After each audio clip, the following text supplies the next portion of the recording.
Between the 1960s and early 1970s, one of America's most puzzling cryptozoological mysteries emerged, not from the depths of a jungle or the misty woods of the Pacific Northwest, but from the trailer of a traveling sideshow. Known as the Minnesota ICEMAN, the creature was described as a hair-covered, human-like figure encased in ice, with a gaping gunshot wound to the head, a broken arm, and ape-like features. It was publicly exhibited across the American Midwest, drawing crowds in shopping malls, county fairs, and gas station lots.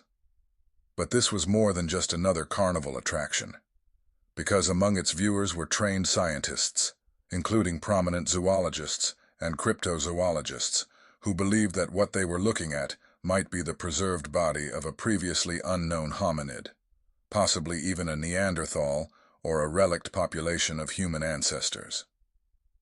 The discovery and the man behind the ice, A. Frank Hansen, the exhibitor.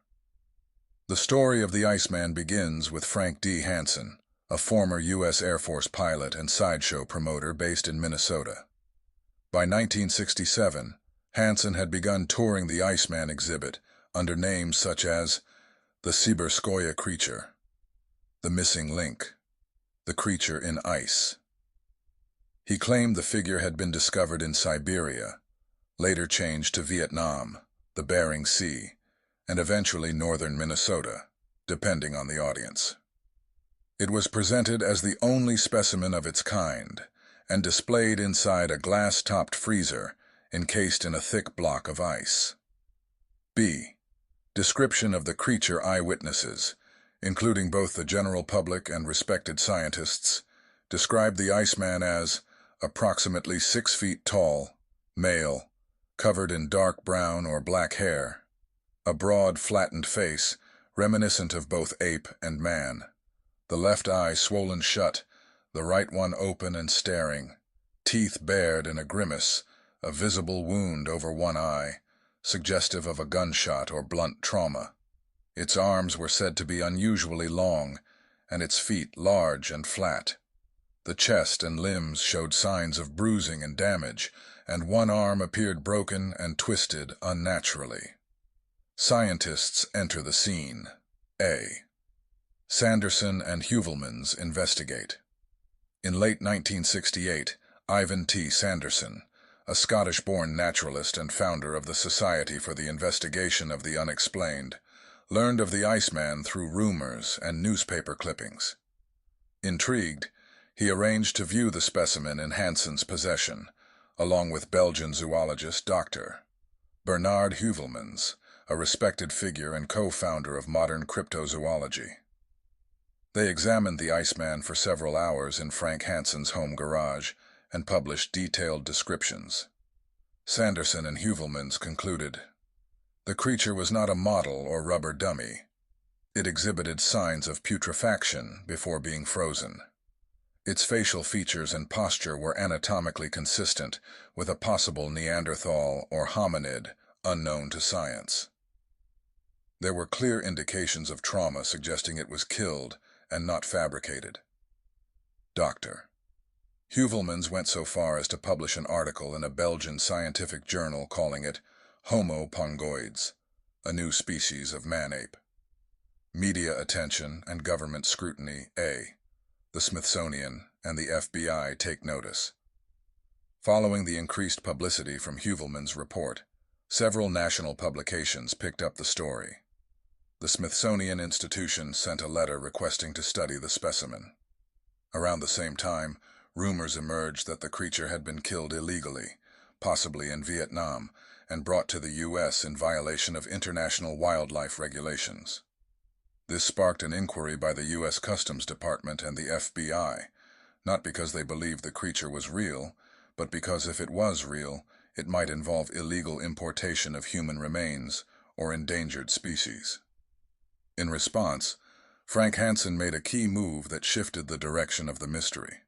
The switch, from original to replica. A. Hansen's revised story. Under scrutiny, Hansen suddenly changed his story.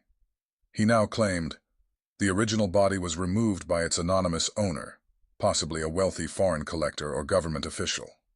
The version he now toured was a latex replica, built by Hollywood makeup artists.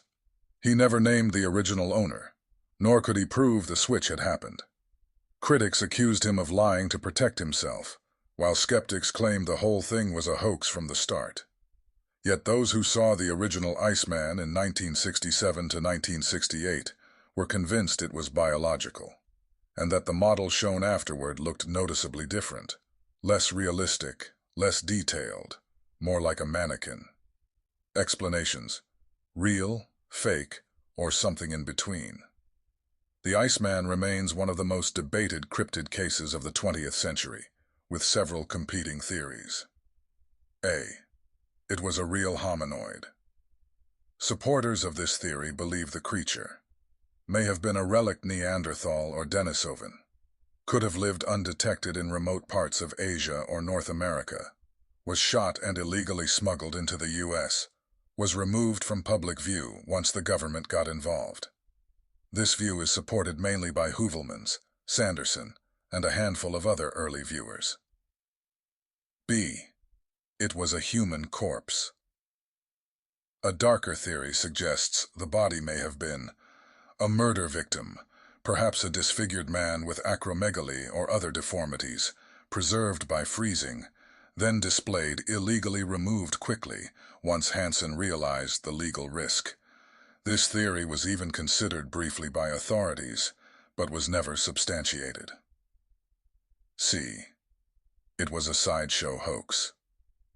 Skeptics point out, Hansen had a background in entertainment and hoaxes. The creature was never made available for scientific testing. The body was always frozen, preventing close examination. After scrutiny increased, the original vanished. In 2013, a rubber Minnesota Iceman model surfaced on eBay, claiming to be the original used by Hansen in his later years. It was purchased and displayed at the Museum of the Weird in Austin, Texas, but most experts agree it was not the original seen by Sanderson and Heuvelmans.